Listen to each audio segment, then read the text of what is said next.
Hi students, ഈ വീഡിയോയിൽ നമ്മൾ ഡിസ്കസ് ചെയ്യാൻ പോകുന്നത് ഡിസ്ട്രിബ്യൂട്ടഡ് ഫയൽ സിസ്റ്റത്തിൻ്റെ ഒരു ഇൻട്രൊഡക്ഷൻ പാർട്ടാണ്. ഈ ഡിസ്ട്രിബ്യൂട്ടഡ് റിസോഴ്സ് ഷെയറിങ്ങിൻ്റെ ഒരു ഇമ്പോർട്ടൻ്റ് ആയ ആസ്പെക്റ്റ് എന്ന് പറയുന്നത് സ്റ്റോർഡ് ആയിട്ടുള്ള ഇൻഫർമേഷൻസിനെ ഷെയർ ചെയ്യുക എന്താണ്.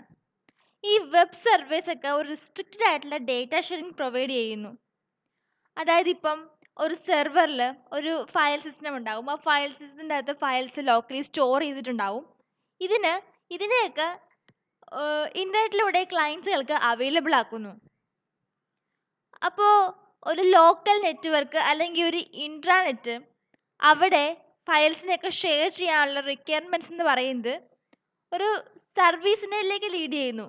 ഒരു സർവീസ് അത് പെർസിസ്റ്റൻ്റ് ആയിട്ടുള്ള ഡേറ്റയും പ്രോഗ്രാമിൻ്റെ സ്റ്റോറേജ് സപ്പോർട്ട് പ്രൊവൈഡ് ചെയ്യണം. അപ്പോൾ അങ്ങനത്തെ ഒരു സർവീസിലേക്കാണ് ഇതിൻ്റെ റിക്വയർമെൻറ്റ്സ് ലീഡ് ചെയ്യുന്നത്. അപ്പോൾ അടുത്ത് നമുക്ക് എന്താണ് ഫയൽ സിസ്റ്റംസ് എന്ന് നോക്കാം അല്ലേ. അപ്പം ഒരു സെൻട്രലൈസ്ഡ് ആയിട്ടുള്ള കമ്പ്യൂട്ടർ സിസ്റ്റം അല്ലെങ്കിൽ ഡെസ്ക്ടോപ്പ് കമ്പ്യൂട്ടേഴ്സ് അതിനൊക്കെ വേണ്ടിയിട്ടില്ലായിരുന്നു ഒറിജിനലി ഫയൽ സിസ്റ്റംസ് ഒക്കെ ഡെവലപ്പ് ചെയ്തത്. ഇതെന്ന് പറയുന്ന ഒരു കൺവീനിയൻ്റ് ആയിട്ടുള്ള പ്രോഗ്രാമിംഗ് ഇൻ്റർഫേസ് പ്രൊവൈഡ് ചെയ്യുന്നു ഡിസ്ക് സ്റ്റോറേജിന് വേണ്ടിയിട്ടുള്ള, ഒരു പെർസിസ്റ്റൻ്റ് ആയിട്ടുള്ള ലോക്കൽ സ്റ്റോറേജിന് വേണ്ടിയിട്ടുള്ള. അപ്പോൾ ഈ ഡേറ്റയും പ്രോഗ്രാംസ് ഒക്കെ ഷെയർ ചെയ്യാൻ നേരത്ത് അപ്പോൾ അങ്ങനെയൊക്കെ ചെയ്യാൻ വേണ്ടി നമുക്ക് access control, file locking mechanisms ഒക്കെ യൂസ് ചെയ്യാം അല്ലേ.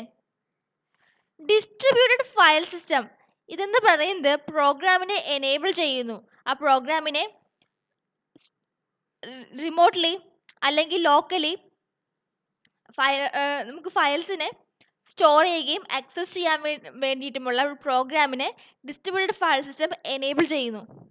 അങ്ങനെ ഒരു നെറ്റ്വർക്കിലുള്ള എല്ലാ കമ്പ്യൂട്ടറിലെയും യൂസേഴ്സിന് ഈ ഫയൽസുകളൊക്കെ ആക്സസ് ചെയ്യാൻ വേണ്ടിയിട്ട് സാധിക്കും. ഇതെന്ന് പറയുന്നത് ഈ ഫയൽസിൻ്റെ രൂപത്തിലാണ് ഇൻഫർമേഷൻസ് ഒക്കെ ഷെയർ ചെയ്യാൻ സപ്പോർട്ട് ചെയ്യുന്നത്. അതുപോലെ ഹാർഡ്വെയർ റിസോഴ്സുകളും ഷെയർ ചെയ്യുന്നത് സപ്പോർട്ട് ചെയ്യുന്നത്. It is in the form of persistent storage through out an internet. അപ്പം ഈ ഫയൽസിനെ ഒരു പർട്ടിക്കുലർ സെർവറിൽ സ്റ്റോർ ചെയ്തിരിക്കുന്ന ഫയൽസ്, ആ ഫയൽസിനെ ആക്സസ് ചെയ്യുമ്പോഴുള്ള പെർഫോമൻസും റിലയബിലിറ്റിയും അത് ഒരു ലോക്കൽ ഡിസ്കിൽ നമ്മൾ ഫയൽ സ്റ്റോർ ചെയ്യുമ്പോൾ അതിനെ ആക്സസ് ചെയ്യാൻ ശ്രമിക്കുമ്പോൾ എങ്ങനെയാണോ വന്നത് അതുമായിട്ട് കമ്പയർ ചെയ്യുകയാണ് ചെയ്യുന്നത്. ഇതെന്ന് പറയുന്നത് ഷെയർഡ് ആയിട്ടുള്ള പെർസിസ്റ്റൻ്റ് ആയിട്ടുള്ള സ്റ്റോറേജ് പ്രൊവൈഡ് ചെയ്യുന്നു ഇൻ്റർനെറ്റിലൊക്കെ യൂസ് ചെയ്യാനായിട്ട്. Example sun NFS system, Andrews file system, അതുപോലെ ഹഡൂപ്പ് ഡിസ്ട്രിബ്യൂട്ടഡ് ഫയൽ സിസ്റ്റം ഒക്കെ ഇതിന് എക്സാമ്പിളാണ്. ഫയൽ സർവീസ് ഇതെന്ന് പറയുന്നത് ഈ ഫയൽസിനെ റിമോട്ട് ലൊക്കേഷനിൽ അല്ലെങ്കിൽ ലോക്കലി സ്റ്റോർ ചെയ്യുകയും ആക്സസ് ചെയ്യുകയും ഒക്കെ ചെയ്യാൻ എനേബിൾ ചെയ്യുന്ന പ്രോഗ്രാംസ് പ്രൊവൈഡ് ചെയ്യുന്നു. അപ്പം എന്താണ്, ഒരു ഇൻ്റർനെറ്റിലുള്ള ഏതൊരു കമ്പ്യൂട്ടറിലെയും യൂസേഴ്സിന് ഈ ഫയൽസിനൊക്കെ ആക്സസ് ചെയ്യാൻ വേണ്ടി പറ്റും. അപ്പം ഈ പല ഫ്യൂ സെർവേഴ്സിലൊക്കെ ആയിട്ട് നമുക്ക് വേണ്ട ഫയൽസ് ആണെങ്കിലും ഡേറ്റാസ് ആണെങ്കിലും പെർസിസ്റ്റൻ്റ് ആയിട്ട് നമ്മൾ സ്റ്റോറേജ് ചെയ്യാൻ നേരത്ത് ഈ ലോക്കൽ ഡിസ്ക് സ്റ്റോറേജിൻ്റെ ആവശ്യകത റെഡ്യൂസ് ചെയ്യുകയാണ് ചെയ്യുന്നത്. അപ്പോൾ ലോക്കലായിട്ടുള്ള ഡിസ്ട്രിബ്യൂട്ടഡ് ഫയൽ സിസ്റ്റത്തിൽ നിന്നും വെബ് സർവേസിന് മെറ്റീരിയൽസ് സ്റ്റോർ ചെയ്യുകയും ആക്സസ് ചെയ്യുകയും ചെയ്യാൻ വേണ്ടിയിട്ടും പറ്റും. Storage systems and their properties അവ എന്തൊക്കെയാണെന്ന് നമുക്ക് നോക്കാം. ഒരു ഡിസ്ട്രിബ്യൂട്ടഡ് ആയിട്ടുള്ള ഒബ്ജക്റ്റ് ഓറിയൻറ്റഡ് പ്രോഗ്രാമിങ് ഈ പെർസിസ്റ്റൻ്റ് ആയിട്ടുള്ള സ്റ്റോറേജും അതുപോലെ ഷെയർഡ് ഒബ്ജക്റ്റ് ഡിസ്ട്രിബ്യൂഷൻ്റെയും ആവശ്യകത ഉണ്ടാക്കി. അപ്പോൾ ഈ ഒബ്ജക്ട്സുകൾക്ക് റാപ്പിഡ്ലി ചേഞ്ച് ചെയ്യുന്നത് കൊണ്ട് തന്നെ ഈ ഒബ്ജക്ട്സിനെ സീരിയലൈസിങ് ചെയ്യുക എന്നത് ഇംപ്രാക്ടിക്കലായിട്ട് മാറി. ജാവ RMI, കോർബ ORB ഇതെന്നൊക്കെ പറയുന്നത് റിമോട്ട് ഷെയർഡ് ഒബ്ജക്ട്സിനെ ആക്സസ് ചെയ്യാൻ പ്രൊവൈഡ് ചെയ്യുന്നു. പക്ഷേ ഇത് പെർസിസ്റ്റൻസ് ഒന്നും പ്രൊവൈഡ് ചെയ്യുകയില്ല ഒബ്ജക്ട്സിൽ. അതുപോലെ റിപ്ലിക്കേഷനും. ഡിസ്ട്രിബ്യൂട്ടഡ് ഷെയർഡ് മെമ്മറി ഇതെന്ന് പറയുന്ന ഒരു ഷെയർഡ് മെമ്മറി പോലെ തന്നെയാണ്. ഇവിടെ നിന്ന് പറയുമ്പം ഓരോ ഹോസ്റ്റിനും മെമ്മറി പേജിൻ്റെ ഒരു റിപ്ലിക്കേറ്റഡ് കോപ്പി ഉണ്ടായിരിക്കും. പക്ഷേ ഇതിൻ്റെ പെർസിസ്റ്റൻസ് ഒന്നും ഓട്ടോമാറ്റിക് ആയിരിക്കുകയില്ല. പെർസിസ്റ്റന്റ് ഒബ്ജക്റ്റ് സ്റ്റോർസ് ഇതെന്ന് പറയുന്നത് ഡിസ്ട്രിബ്യൂട്ടഡ് ആയിട്ടുള്ള ഷെയർഡ് ഒബ്ജക്ട്സിൽ പെർസിസ്റ്റൻസ് ഓഫർ ചെയ്യുന്നു. ഇപ്പോൾ ഉദാഹരണത്തിന് CORBA persistent state service and persistent extensions to Java. PerDiS and Khazana ഇതെന്ന് പറയുന്നത് ഓട്ടോമാറ്റിക് ആയിട്ടുള്ള റിപ്ലിക്കേഷൻസും അതുപോലെ പെർസിസ്റ്റന്റ് ആയിട്ടുള്ള ഒബ്ജക്റ്റ് സ്റ്റോറേജും സപ്പോർട്ട് ചെയ്യുന്നുണ്ട്. അപ്പോൾ ഈ സ്റ്റോറേജ് സിസ്റ്റംസ് ഒക്കെ ഈ ക്യാഷിംഗ് എന്ന് പറയുന്ന മെക്കാനിസം ഉപയോഗിക്കുകയാണെങ്കിൽ അതെന്ന് പറയുന്നത് പ്രോഗ്രാമിന്റെ പെർഫോമൻസ് ഒപ്റ്റിമൈസ് ചെയ്യാൻ വേണ്ടിയിട്ട് പറ്റും. അപ്പം ഇപ്പം ഒരു ഫയലോ അല്ലെങ്കിൽ ഒരു ഡേറ്റയോ അത് ഒരു വെബ് സെർവർ അല്ലെങ്കിൽ ക്ലയന്റ് കെഷെ അതിലും അതിന്റെ കോപ്പീസ് സ്റ്റോർ ചെയ്ത് വെച്ചിരിക്കാന്ന് വിചാരിക്കുക. അപ്പം ആ ഡേറ്റ അല്ലെങ്കിൽ ഫയൽ അത് സ്റ്റോർ ശരിക്കും നിൽക്കുന്ന ഒറിജിനൽ ആയിട്ടുള്ള സെർവറും അതിന്റെ കോപ്പി നിൽക്കുന്ന വെബ് പ്രോക്സിയും അല്ലെങ്കിൽ ക്ലയന്റ് കെഷയും അപ്പം അത് തമ്മിലൊരു കൺസിസ്റ്റൻസി ആ കോപ്പീസ് തമ്മിലൊരു കൺസിസ്റ്റൻസി മെയിൻറ്റെയിൻ ചെയ്യേണ്ടി വരുന്നു. ഇത് എക്സ്പ്ലിസിറ്റ് ആയിട്ടുള്ള യൂസർ ആക്ഷൻസ് ഉപയോഗിച്ചിട്ടാണ് ഈ കൺസിസ്റ്റൻസി മെയിൻറ്റെയിൻ ചെയ്യുന്നത്. അപ്പോൾ ഈ ഒരു കൺസിസ്റ്റൻസി കോളം നമ്മൾ ഉപയോഗിക്കുന്നുണ്ട്. ഇത് ഇൻഡിക്കേറ്റ് ചെയ്യുന്നത് ഒരു അപ്ഡേറ്റ് ഒക്കർ ചെയ്യുമ്പോൾ മൾട്ടിപ്പിൾ കോപ്പീസ് കൺസിസ്റ്റന്റ് ആയിട്ട് വെക്കാൻ വേണ്ടിയിട്ടാണ്. അപ്പോൾ രണ്ട് തരത്തിലുള്ള കൺസിസ്റ്റൻസീസ് ഉണ്ട്, സ്ട്രിക്റ്റ് കൺസിസ്റ്റൻസിയും സ്പെസിഫിക് കൺസിസ്റ്റൻസിയും. സ്ട്രിക്റ്റ് കൺസിസ്റ്റൻസി എന്ന് പറയുമ്പം അതായത് ഇപ്പം ഒരു കെഷേർഡ് കോപ്പീസും അതുപോലെ തന്നെ ശരിക്കും ഒരു ഡേറ്റയും ഉണ്ടെന്ന് പറഞ്ഞില്ലേ. അപ്പോൾ ഈ ഡേറ്റയിൽ എന്തെങ്കിലും ഒരു അപ്ഡേഷൻ വരുത്തി കഴിഞ്ഞാൽ അത് കഷേർഡ് കോപ്പിയിൽ റിഫ്ലക്റ്റ് ആകണം. അപ്പം ഈ കഷേർഡ് കോപ്പിയും അതുപോലെ ഡേറ്റയും അത് രണ്ടും രണ്ടാണ് എന്നത് ഒരു ബാക്കിയുള്ള ഒരാൾക്ക് ഒരു ഒബ്സർവ് ചെയ്യുമ്പോൾ കാണിക്കാത്ത രീതിയിൽ വേണം അത് നമ്മൾ മെയിൻറ്റെയിൻ ചെയ്യാൻ വേണ്ടിയിട്ട്. ഒരു സെൻട്രലൈസ് സിസ്റ്റം ആണിത് എന്നൊരു അപ്പിയറൻസ് പ്രൊവൈഡ് ചെയ്തിട്ടാണ് ഈ ഡേറ്റാസ് നമ്മളിവിടെ മാനേജ് ചെയ്യുന്നത്. സ്പെസിഫിക് കൺസിസ്റ്റൻസി എന്ന് പറയുമ്പം ഇവിടെ ഒരു സ്ട്രിക്റ്റ് കൺസിസ്റ്റൻസിൻ്റെ അപ്രോക്സിമേഷൻ ആണ് മെയിൻറ്റെയിൻ ചെയ്യുന്നത്. ഇത് ഫുള്ളി സ്ട്രിക്റ്റ് അല്ല ഇവിടെ. ഇപ്പോൾ ഉദാഹരണത്തിന് NFS IVI ഡിസ്ട്രിബ്യൂട്ടഡ് എൻവയോൺമെൻറ്റിലൊക്കെ സ്പെസിഫിക് ആയിട്ടുള്ള കൺസിസ്റ്റൻസിയാണ് ഫോളോ ചെയ്യുന്നത്. കാരണം ഈ സ്ട്രിക്റ്റ് കൺസിസ്റ്റൻസി ഒക്കെ നമുക്ക് അച്ചീവ് ചെയ്യാൻ വളരെ ഡിഫിക്കൽട്ടാണ്. അപ്പോൾ DFS പോലത്തെ സൺ NFS, AFS, അത് ആൻഡ്രൂ ഫയൽ സിസ്റ്റംസ് ഇവയെന്നൊക്കെ പറയുമ്പം ഒരു ഫയൽ ആ ഫയലിൻ്റെ എന്തെങ്കിലും ഒരു പോർഷൻ അത് കഷേർഡ് കോപ്പി ആയിട്ട് വെക്കുന്നു ക്ലയൻറ്റ് കമ്പ്യൂട്ടറിൽ. എന്നിട്ട് ഇത് സ്പെസിഫിക് ആയിട്ടുള്ള കൺസിസ്റ്റൻസി മെക്കാനിസം അഡോപ്റ്റ് ചെയ്യുന്നു ഒരു സ്ട്രിക്റ്റ് കൺസിസ്റ്റൻസി അപ്രോക്സിമേഷൻ മെയിൻറ്റെയിൻ ചെയ്യാൻ വേണ്ടിയിട്ട്. ഇതിനെ ഒരു ടിക്ക് ഉപയോഗിച്ചിട്ടാണ് ഇൻഡിക്കേറ്റ് ചെയ്യുന്നതും. Characteristics of file systems. ആദ്യം തന്നെ ഫയൽ സിസ്റ്റം റെസ്പോൺസിബിലിറ്റീസ് എന്തൊക്കെയാണെന്ന് നോക്കാം. ഫയൽസിനെയൊക്കെ ഓർഗനൈസ് ചെയ്യുക, storage, retrieval, naming, sharing, protection ഇവയൊക്കെയാണ് ഫയൽ സിസ്റ്റത്തിൻ്റെ റെസ്പോൺസിബിലിറ്റീസ് എന്ന് പറയുന്നത്. ഇതെന്ന് പറയുന്ന ഒരു പ്രോഗ്രാമിംഗ് ഇൻ്റർഫേസ് പ്രൊവൈഡ് ചെയ്യുന്നു. അപ്പോൾ ഇങ്ങനെ പ്രൊവൈഡ് ചെയ്യുന്നതോട് കൂടി തന്നെ ഈ പ്രോഗ്രാമേഴ്സിന് ഈ സ്റ്റോറേജ് അലോക്കേഷനെ പറ്റിയുള്ള ഡീറ്റെയിൽസ്, ലേഔട്ടിനെ പറ്റിയുള്ള ഡീറ്റെയിൽസ് ഇതൊക്കെ മനസ്സിലാക്കേണ്ട ആവശ്യമില്ല. ഫയൽസ്, ഈ ഫയലൊക്കെ ഒന്നെങ്കിൽ ഡിസ്കിൽ അല്ലെങ്കിൽ നോൺ വോൾട്ടൈൽ ആയിട്ടുള്ള സ്റ്റോറേജ് മീഡിയയിലൊക്കെയാണ് സ്റ്റോർ ചെയ്യുന്നത്. ഇതിനകത്ത് ഡേറ്റാസും ആട്രിബ്യൂട്ട്സും ഉണ്ടായിരിക്കും. ഡേറ്റ എന്ന് പറയുന്നത് കുറേ സീക്വൻസ് ഓഫ് ഡേറ്റ ഐറ്റംസ് ആണ്. ഇത് നമുക്ക് റീഡ് ചെയ്യാം, ഇല്ലെങ്കിൽ ആ ഫയലിൽ ഡേറ്റാസ് റൈറ്റ് ചെയ്യാം. ആട്രിബ്യൂട്ട്സ് എന്ന് പറയുന്ന ഒരു സിംഗിൾ റെക്കോർഡാണ്. ഇതിനകത്ത് ഫയലിനെ പറ്റിയുള്ള എല്ലാ ഡീറ്റെയിൽസും ഉണ്ട്. File attributes and record structure.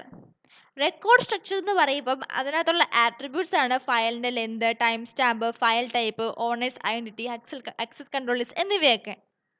അപ്പോൾ ഇവിടെ ഈ ഫിഗറിൽ കണ്ടില്ലേ, ഈ ഫിഗറിൽ ഷെയ്ഡ് ആയിട്ടുള്ള റീജിയൻ കണ്ടില്ലേ, അതെല്ലാം അപ്ഡേറ്റ് ചെയ്യുന്ന സിസ്റ്റംസ് ആണ്. അതായത് ഫയലിൽ എന്ത് creation time stamp, read time stamp, write time stamp, attribute time stamp, reference count ഇവയെല്ലാം അപ്ഡേറ്റ് ചെയ്യുന്ന സിസ്റ്റം ആയിരിക്കും. Owner, file type, access control list ഇവയൊക്കെ അപ്ഡേറ്റ് ചെയ്യുന്നത് ഓണർ ആയിരിക്കും.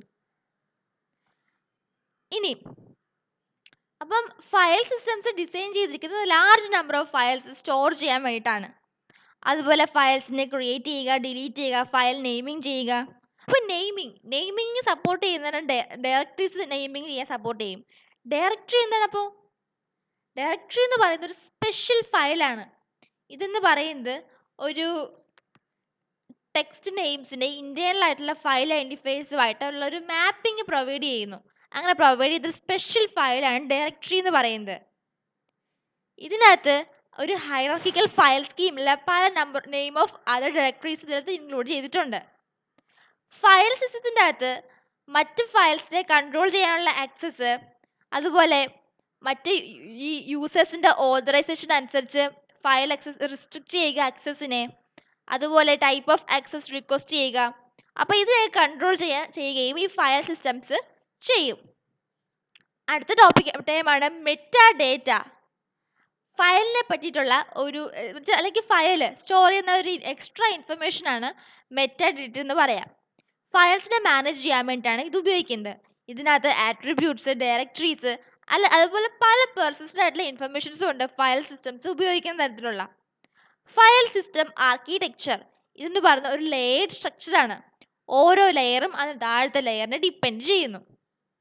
അപ്പോൾ ഫയൽ സിസ്റ്റം മോഡ്യൂൾ, അപ്പം ഈ ഫിഗറിൽ കാണിച്ചിരിക്കുന്ന ഒരു ടിപ്പിക്കൽ ലെയർഡ് മോഡ്യൂൾ സ്ട്രക്ചറാണ്. For the implementation of a non distributed file system in a conventional operating system. അപ്പം സാധാരണ ഒരു നോൺ ഡിസ്ട്രിബ്യൂട്ടഡ് ആയിട്ടുള്ള ഫയൽ സിസ്റ്റത്തിൽ ഉള്ള ഒരു ടിപ്പിക്കൽ ആയിട്ടുള്ള ഒരു ലെയർഡ് മോഡ്യൂൾ സ്ട്രക്ചറാണ് ഇവിടെ കാണിച്ചിരിക്കുന്നത്. ഡയറക്ടറി മോഡ്യൂൾ ഇതെന്ന് പറയുന്നത് ഫയൽ നെയിമിനെ ഫയൽ ഐ ഡീസുമായിട്ട് റിലേറ്റ് ചെയ്യുന്നു. ഫയൽ മോഡ്യൂൾ ഇതെന്ന് പറയുന്നത് ഫയൽ ഐ ഡീസിനെ പർട്ടിക്കുലർ ഫയൽസുമായിട്ട് റിലേറ്റ് ചെയ്യുന്നു. ആക്സസ് കൺട്രോൾ മോഡ്യൂൾ ഇതെന്ന് പറയുന്നത് ഇപ്പോൾ ഒരു പർട്ടിക്കുലർ ഓപ്പറേഷൻസ് ഈ യൂസേഴ്സ് റിക്വസ്റ്റ് ചെയ്തിട്ടുണ്ടെങ്കിൽ അങ്ങനെ ആ ഓപ്പറേഷൻ പെർഫോം ചെയ്യാനായിട്ട് ആ യൂസറിൻ്റെ പെർമിഷൻ ഉണ്ടോ എന്ന് ചെക്ക് ചെയ്യുകയാണ് ആക്സസ് കൺട്രോൾ മോഡ്യൂളിൽ വരുന്നത്. ഫയൽ ആക്സസ് മോഡ്യൂൾ ഇതെന്ന് പറയുന്നത് ഡേറ്റ അല്ലെങ്കിൽ ആട്രിബ്യൂട്ട്സിനെയൊക്കെ റീഡ് ചെയ്യുകയും റൈറ്റ് ചെയ്യുകയും ചെയ്യുന്നു. ബ്ലോക്ക് മോഡ്യൂൾ ഇതെന്ന് പറയുന്നത് ഡിസ്ക് ബ്ലോക്കുകളെ ആക്സസ് ചെയ്യുകയും അലോക്കേറ്റ് ചെയ്യുകയും ചെയ്യുന്നു. ഡിവൈസ് മോഡ്യൂൾ ഇതെന്ന് പറയുന്നത് disk input output and buffering perform ചെയ്യുന്നു. അപ്പോൾ ഫയൽ സിസ്റ്റം ഓപ്പറേഷൻസ് എന്തൊക്കെയാണെന്ന് നോക്കാം. അപ്പം ഫയലിൽ ഉള്ള പെർഫോം ചെയ്യുന്ന ഓപ്പറേഷൻസിനെ ആക്സസ് ചെയ്യുന്ന ആപ്ലിക്കേഷൻസ്.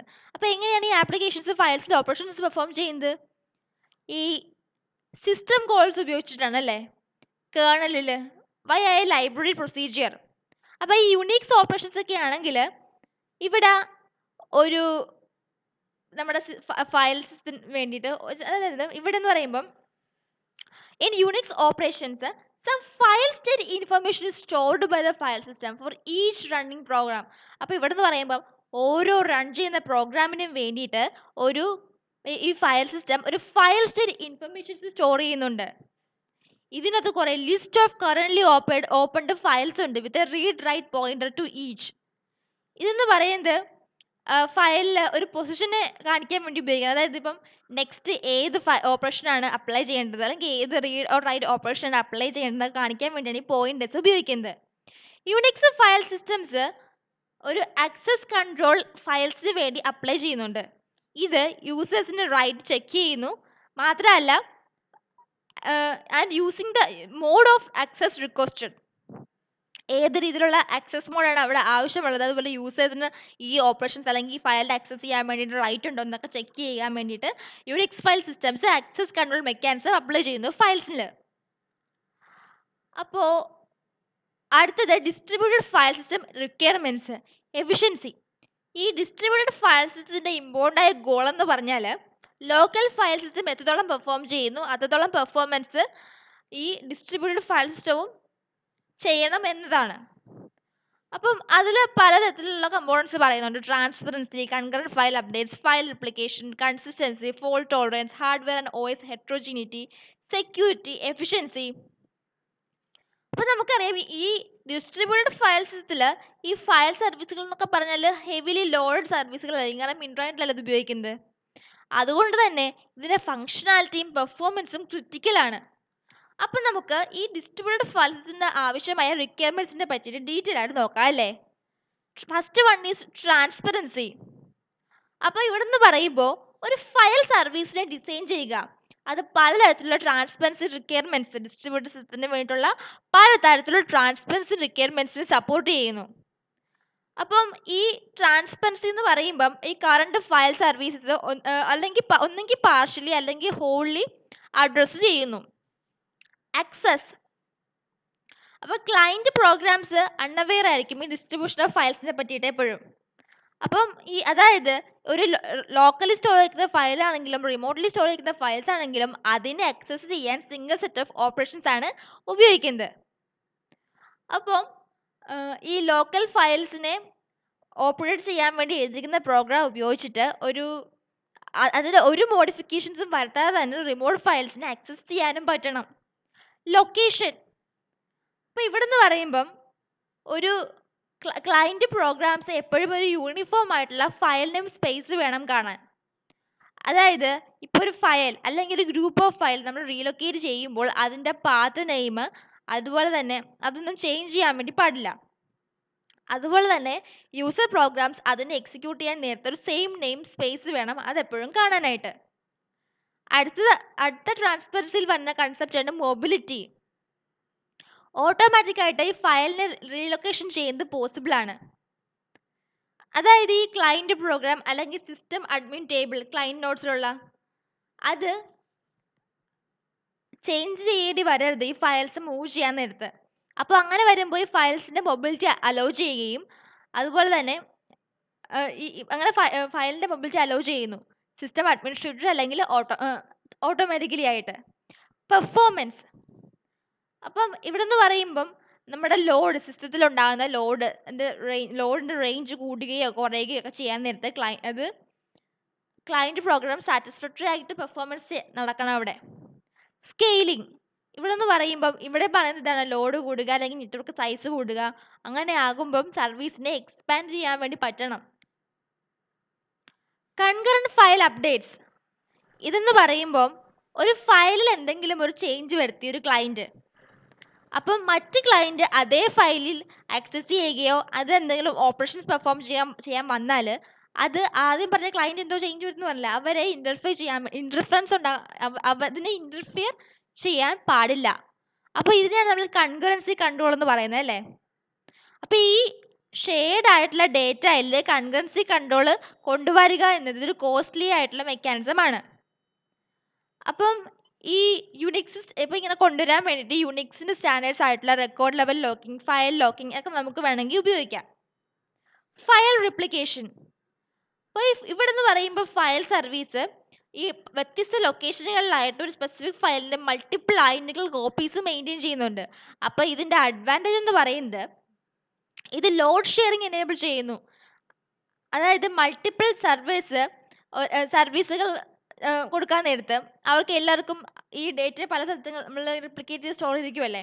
അപ്പം ഒരുപാട് പേർക്ക് ഇതിലൂടെ മൾട്ടിപ്പിൾ സർവീസ് കൊടുക്കാൻ വേണ്ടി പറ്റും. അടുത്തത് ഫോൾട്ട് ടോളറൻസ് എൻഹാൻസ് ചെയ്യുന്നു. കാരണം ഇപ്പം ഒരു പർട്ടിക്കുലർ ഫയൽ എങ്ങനെയെങ്കിലും ഫെയിൽ ആകുകയാണെങ്കിൽ എന്തെങ്കിലും കാരണം കൊണ്ട്, അപ്പോൾ ആ ഫയലിൻ്റെ മറ്റൊരു കോപ്പി വേറെ എവിടെയെങ്കിലും സ്ഥലത്ത് ലൊക്കേറ്റ് ചെയ്തിട്ടുണ്ടെങ്കിൽ ക്ലയൻസിന് അത് ആക്സസ് ചെയ്യാൻ വേണ്ടി പറ്റും. ലോക്കൽ ആക്സസിന് എപ്പോഴും ബെറ്റർ റെസ്പോൺസ് ആയിരിക്കും, കാരണം അത് എപ്പോഴും അടുത്ത് കിടക്കുന്നതല്ലേ. ഈ ഫുൾ റിപ്ലിക്കേഷൻ എന്ന് പറയുന്നത് ഇംപ്ലിമെൻറ്റ് ചെയ്യാൻ വളരെ ഡിഫിക്കൽട്ടാണ്. അടുത്തതാണ് കാഷിംഗ്. ഇതെന്ന് പറയുന്നത് റിപ്ലിക്കേഷൻ്റെ ഒരു ലിമിറ്റഡ് ഫോമാണെന്ന് പറയാം. ഇവിടെ നിന്ന് പറയുമ്പം ഒരു ഫയലിൻ്റെ ഒന്നെങ്കിൽ മൊത്തം ഫയലും അല്ലെങ്കിൽ ആ ഫയലിൻ്റെ പാർട്ട് അത് റിപ്ലിക്കേറ്റ് ചെയ്യുന്നു.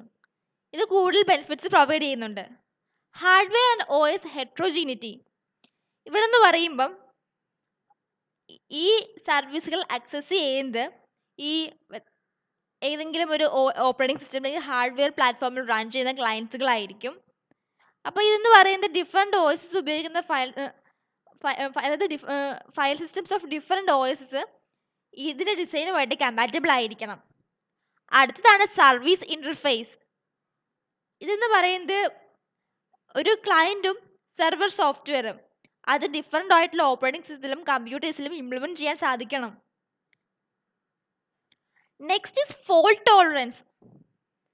അതായത് ഒരു ക്ലയൻറ്റ് അല്ലെങ്കിൽ സെർവർ ഫെയിലുവർ ഉണ്ടായിക്കഴിഞ്ഞാൽ പോലും, ഫേസ് ചെയ്യേണ്ടി വന്നാൽ പോലും സർവീസിന് ഓപ്പറേറ്റ് ചെയ്യാൻ വേണ്ടി പറ്റണം. അപ്പം മോഡറേറ്റ്ലി ഫോൾട്ട് ടോളറൻറ്റ് ഡിസൈൻ എന്ന് പറയുന്നത് സിമ്പിൾ സർവീസിന് ഒരു സ്ട്രെയിറ്റ് ഫോർവേഡ് ആണ്. ഇപ്പോൾ കോമൺ ഫെയിലുവേഴ്സുമായിട്ട് കോപ്പ് ചെയ്യാൻ വേണ്ടിയിട്ട് അറ്റ്മോസ്റ്റ് 1 സെമാൻറ്റിക്സ് അല്ലെങ്കിൽ അറ്റ്ലീസ്റ്റ് 1 സെമാൻറ്റിക്സ് വിത്ത് ഐഡംപൊട്ടൻറ്റ് ഓപ്പറേഷൻസ് ആണ് ഉപയോഗിക്കുന്നത്.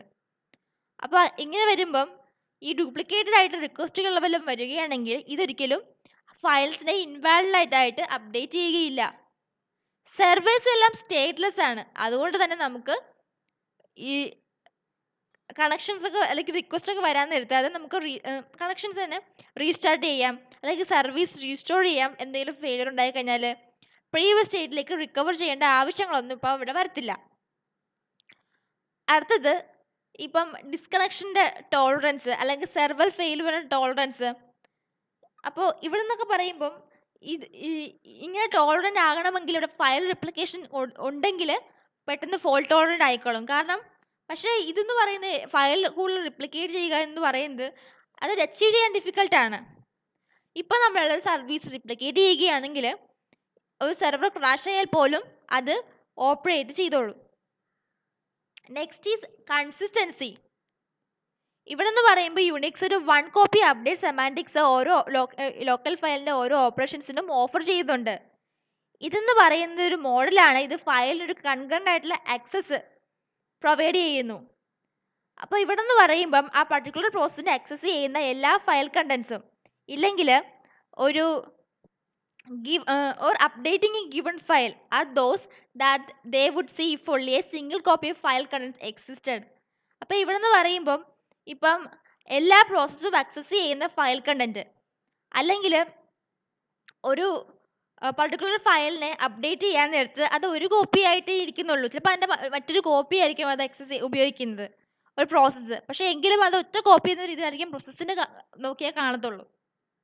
എന്ന് വെച്ചാൽ ഓരോ കോപ്പീസിലും അത് സെയിം കണ്ടന്റ് ആയിരിക്കും ഉണ്ടാവുക. ഒരു അപ്ഡേഷൻ വല്ലതും വന്നാലും അത് എല്ലാത്തിലും റിഫ്ലക്റ്റ് ചെയ്യുമല്ലോ. അപ്പം അത് പലതായിട്ടാണ് ഇരിക്കുന്നതെങ്കിൽ അത് ഒന്നായിട്ടൊരു ഫീലിംഗ് ഉണ്ടാക്കും. ഇനി ഫയൽസ് റിപ്ലിക്കേറ്റഡ് ചെയ്യുക അല്ലെങ്കിൽ അത് ഡിഫറെൻറ്റ് സൈറ്റ്സിൽ കഷേ ചെയ്യുക. അപ്പോൾ അങ്ങനെയൊക്കെ ചെയ്താലും അവിടെ മോഡിഫിക്കേഷൻസ് വരാൻ നേരത്ത് ഒരു മോഡിഫിക്കേഷൻസ് ഒക്കെ നമ്മൾ ചെയ്യത്തില്ലേ, അപ്പോൾ ഒരു പ്രൊപ്പഗേഷൻ ഡിലേ വരാൻ ചാൻസ് ഉണ്ട്. കാരണം ഇപ്പോൾ ഉദാഹരണത്തിന് ഇപ്പോൾ ഒരു ഫയൽസ് നമ്മൾ പല ലൊക്കേഷൻസിലുള്ള പല സൈറ്റുകളിലാണ് റിപ്ലിക്കേറ്റ് ആയിട്ടുള്ള കോപ്പീസ് അല്ലെങ്കിൽ കഷീഡ് ആയിട്ടുള്ള കോപ്പീസ് സ്റ്റോർ ചെയ്യുന്നത് വിചാരിക്കുക. അപ്പോൾ ഏതെങ്കിലും ഒരു ലൊക്കേഷൻസിൽ നമ്മൾ എന്തെങ്കിലും ഒരു ചേഞ്ച് വരുത്തുമ്പോൾ ആ ചേഞ്ച് അതിൻ്റെ കറസ്പോണ്ടിങ് ആയിട്ടുള്ള പല ഡിഫറെൻറ്റ് ലൊക്കേഷൻസിൽ സ്റ്റോർ ചെയ്തിരിക്കുന്ന ആ ഫയൽസിൽ റിപ്ലിക്കേറ്റ് അല്ലെങ്കിൽ അതിലേക്ക് റിപ്ലിക്കേറ്റ് അല്ല അതിലേക്ക് കാണിക്കാൻ വേണ്ടിയിട്ട് ഒരു പർട്ടിക്കുലർ ഡിലേ ഉണ്ടാകാനുള്ള ചാൻസ് ഉണ്ട്. അപ്പോൾ ഇത് 1 കോപ്പി സെമാൻറ്റിക്സിന് ഒരു ഡീവിയേഷനിലേക്ക് റിസൾട്ട് ചെയ്യുന്നു, ഉണ്ടാകാനുള്ള ചാൻസ് ഉണ്ടാക്കുന്നു. Next is security. അപ്പോൾ ആക്സസ് കൺട്രോൾ ലിസ്റ്റ് ബേസ് ചെയ്തിട്ട് ഒരു ആക്സസ് കൺട്രോൾ മെയിൻറ്റെയിൻ ചെയ്യേണ്ടതുണ്ട്. അപ്പോൾ ഡിസ്ട്രിബ്യൂട്ടഡ് ഫയൽ സിസ്റ്റത്തിൽ ക്ലയൻറ്റ് റിക്വസ്റ്റുകൾ എപ്പോഴും ഒതൻറ്റിക്കേറ്റ് ചെയ്യണം. അങ്ങനെ അപ്പോൾ so that access control server is based on user I D. അപ്പോൾ ഇവിടെ എന്ന് പറയുമ്പോൾ സെർവറിൽ ഈ ആക്സസ് കൺട്രോൾ പ്രൊവൈഡ് ചെയ്യുന്നത് ആ ക്ലയൻറ്റിനെ ഒതൻറ്റിക്കേറ്റ് ചെയ്തല്ല, അപ്പോൾ ഒതൻറ്റിക്കേറ്റ് ചെയ്യാൻ യൂസ് ചെയ്ത യൂസർ ഐ ഡിനെ ബേസ് ചെയ്തിട്ടാണ്. അടുത്തത് ഈ റിക്വസ്റ്റ് ആൻഡ് റിപ്ലൈ മെസ്സേജസ് അതിൻ്റെ കണ്ടൻസ് അതിനെ പ്രൊട്ടക്റ്റ് ചെയ്യാൻ വേണ്ടിയിട്ട് നമുക്ക് ഡിജിറ്റൽ സിഗ്നേച്ചേഴ്സും എൻക്രിപ്ഷൻസ് ഉപയോഗിക്കാം. അതുപോലെ സീക്രട്ട് ഡേറ്റ സെൻഡ് ചെയ്യാൻ നേരത്ത് നമുക്ക് എൻക്രിപ്ഷൻസ് ഉപയോഗിച്ച് നമ്മൾ സെൻഡ് ചെയ്യുകയാണെങ്കിൽ നമുക്ക് കൂടുതൽ പ്രൊട്ടക്ഷൻ സെക്യൂരിറ്റി ഒക്കെ എൻഷുർ ചെയ്യാൻ വേണ്ടി പറ്റും. പിന്നെ ഇവിടെ ഇംപെർസണേഷൻ അതുപോലെ മറ്റ് അറ്റാക്സ് ഒക്കെ ഉണ്ടാകാനുള്ള ചാൻസ് വളരെ കൂടുതലുണ്ട് എത്രയൊക്കെ ശ്രദ്ധിച്ചാലും. അടുത്തതാണ് എഫിഷ്യൻസി. അപ്പോൾ ഒരു ഡിസ്ട്രിബ്യൂട്ടഡ് ഫയൽ സർവീസിൻ്റെ ഗോൾ എന്ന് പറയുന്നത് എന്താണ്, ലോക്കൽ ഫയൽ സിസ്റ്റത്തിനോട് കമ്പയറബിൾ ആയിട്ടുള്ള പെർഫോമൻസ് കാണിക്കണം എന്നതാണ്. അപ്പോൾ ഇതെന്ന് പറയുന്നത് അഡ്മിനിസ്ട്രേറ്ററിന് ഒരു കൺവീനിയൻ്റ് ആയിരിക്കണം. ഇത് ഓപ്പറേഷൻസും ടൂൾസും പ്രൊവൈഡ് ചെയ്യുന്നു. ഇത് സിസ്റ്റം അഡ്മിനിസ്ട്രേറ്ററിനെ എനേബിൾ ചെയ്യുന്നു to install and operate system conveniently. അപ്പോൾ നമ്മൾ ഇന്നത്തെ വീഡിയോയിൽ ഡിസ്കസ് ചെയ്തത് ഡിസ്ട്രിബ്യൂട്ടഡ് ഫയൽ സിസ്റ്റത്തിൻ്റെ ഒരു ഇൻട്രൊഡക്ഷൻ പാർട്ടാണ്. നിങ്ങൾക്ക് ഈ കൺസെപ്റ്റിനെ പറ്റി നിങ്ങൾക്ക് ഈ ടോപ്പിക്കിനെ പറ്റി ഒരു ഐഡിയ കിട്ടുമെന്ന് വിശ്വസിക്കുന്നു. Okay, thank you.